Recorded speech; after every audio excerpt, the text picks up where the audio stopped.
Maraming mga katanungan ang umuugong po sa ating bansa ngayong mayroon pong matinding conflict ang Pilipinas at China. Isa sa mga katanungan dyan ay kung kailan mag-uumpisa ang gera, mangyayari ba talaga yung digmaan laban sa China, mga sangkay, at kung kailangan na po natin mga Pilipino na maghanda sa paparating na digmaan kung mangyayari ito. Yan po ang ating pag-uusapan ngayon.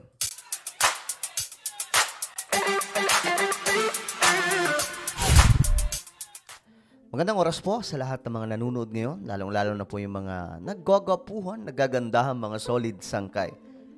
Okay, pag-usapan po natin to. Medyo gusto kong ibigay sa inyo yung information na hindi po yung one-sided, kundi nasa gitna lamang mga sangkay na impormasyon. Ano ba? Dapat na ba tayong maghanda sa digmaan o mayroon ba talagang paparating na digmaan sa Pilipinas? Sa pagitan po, syempre, ng China at Philippines. Magiging battlefield or magiging battleground na naman ba tayo, mga sangkay? Just like the old days, during the World War II. Anyway, bago tayo magpatuloy, pakisubscribe po muna yung ating YouTube channel. Ayan po, sa mga hindi pa po nakakapag-subscribe dito, hello, 1.19 million subscribers po tayo. Kung hindi pa nakakapag-subscribe, i-subscribe mo na. Para kabilang ka na po dyan sa mga napakaraming subscribers. So makikita nyo po yung subscribe button sa ibaba, pindutin nyo lamang po yan, tapos i-click nyo yung bell, at i-click nyo po yung all, okay? Sa mga nanonood po sa Facebook, syempre wag nyo pong kailimutan na i-follow ang ating Facebook page. Okay, pag-usapan po natin ito. Will we have war with China? Ayan, I'm sure kasi yan po yung mga tanong din ng nakararami sa atin. Magkakaroon ba tayo ng digmaan laban sa China?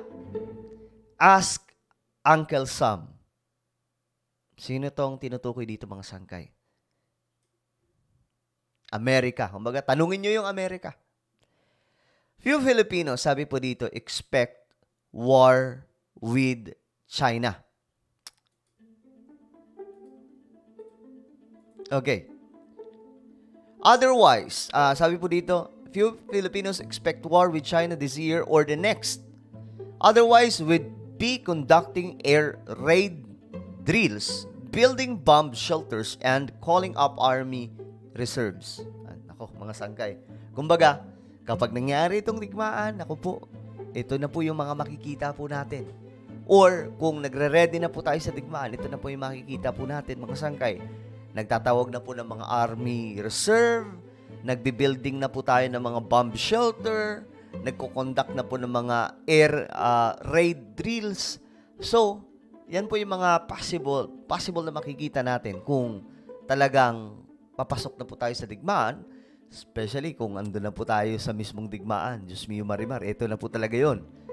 Ngayon, mga sangkay, malaki po ang magiging damage nito sa ating bansa sa totoo lang kung magaganap itong ganitong klaseng problema. Sabi po dito, stocks of the peso would tank and we would hoard rice, medicine, oil, and other essentials imports. Plus, Filipinos in China, Hong Kong, and Macau would have to brace for evacuation. Yan po yung malaking problema, mga sangkay. Kung magkakaroon po ng digmaan. Ayon po dito, but those warning of war, including President Ferdinand Marcos Jr. himself, portraying the Philippines as the front line of a possible ASEAN conflict. So, ngayon, mga sangkay, dito, pinaliwanag sa article na ito na kagaya po nung nangyari sa Ukraine. Ang Ukraine din po ay winarningan nitong Russia. Kasi at that time, yung Ukraine, before po mag-start ang war noong 2022, nag-warning po ang Russia na wag niyong susubukan na pumasok dito sa NATO. Kasi ang iniiwasan po dito ng Russia na baka tutukan po sila ng nuclear. So, balik, kasi dikit po eh. Yung Ukraine at Russia, dikit na dikit po yan, mga sangkay. So, kung papasok ang Ukraine sa NATO, parang wala na pong bukas na po talaga open na po yung bansang Russia. Kaya nag-warning po doon si Putin na huwag niyong susubukan kasi madadali tayo dito ng nuclear.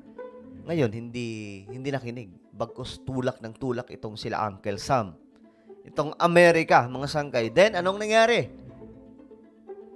Bigla na lamang pong nabalitaan natin na nagkaroon na po ng invasion itong Russia sa Ukraine.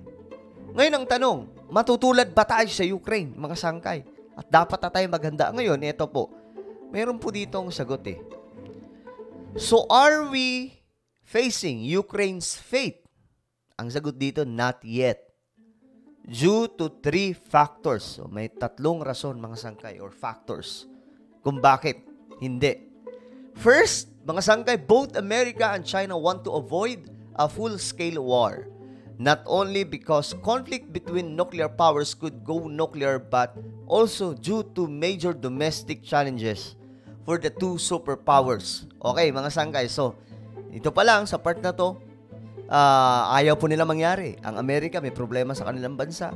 Ang China mayroon din mo problema. Sabi po dito, with the US elections in November, kasi paparating yung halalan sa Amerika, a military conflict will surely hurt President Joe Biden and his Democratic Party as battlefield losses and body bags enrage voters. So, kaya umiiwas po si Biden, mga sangkay, kahit papano sa possible full-scale war.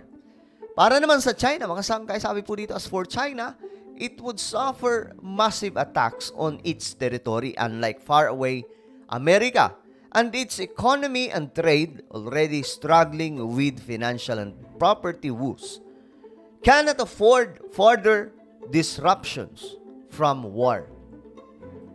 So, isa po yung siniiwasan ngayon ng China. Kasi ang China, para po sa inyong kaalaman, yung kanilang ekonomiya ngayon, dahan-dahan pong, hindi naman totally bumagsak.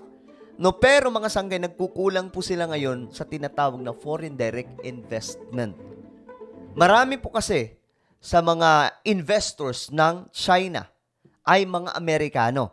Ngayon, itong mga American businessmen, iniwan po bigla ang China. Kaya medyo struggling po sila pagdating po sa financial. Okay?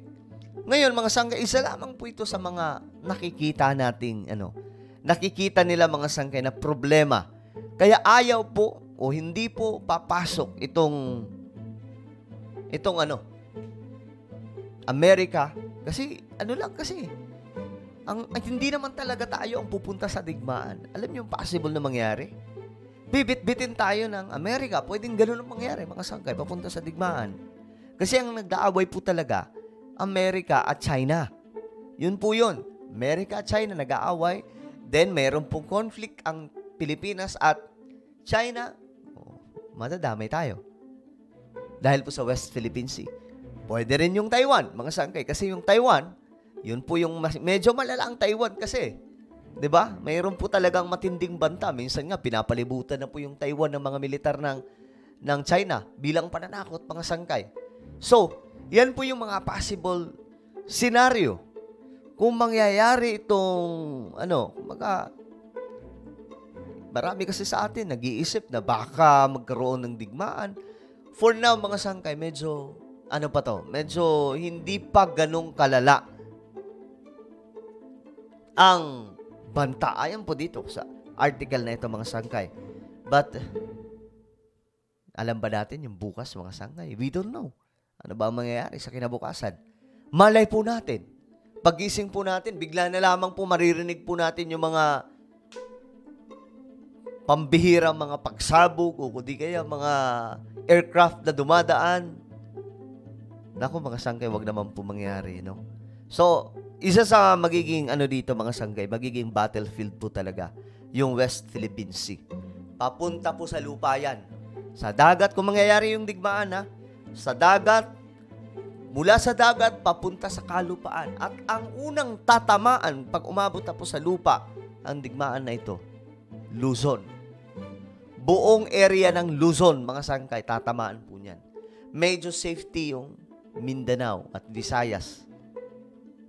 Pero yung buong area ng Luzon, sila po yung kumbaga pag umabot sa level 2, boom, ang Luzon tatamaan. Kasi level 1, doon po yan sa karagatan, West Philippine Sea.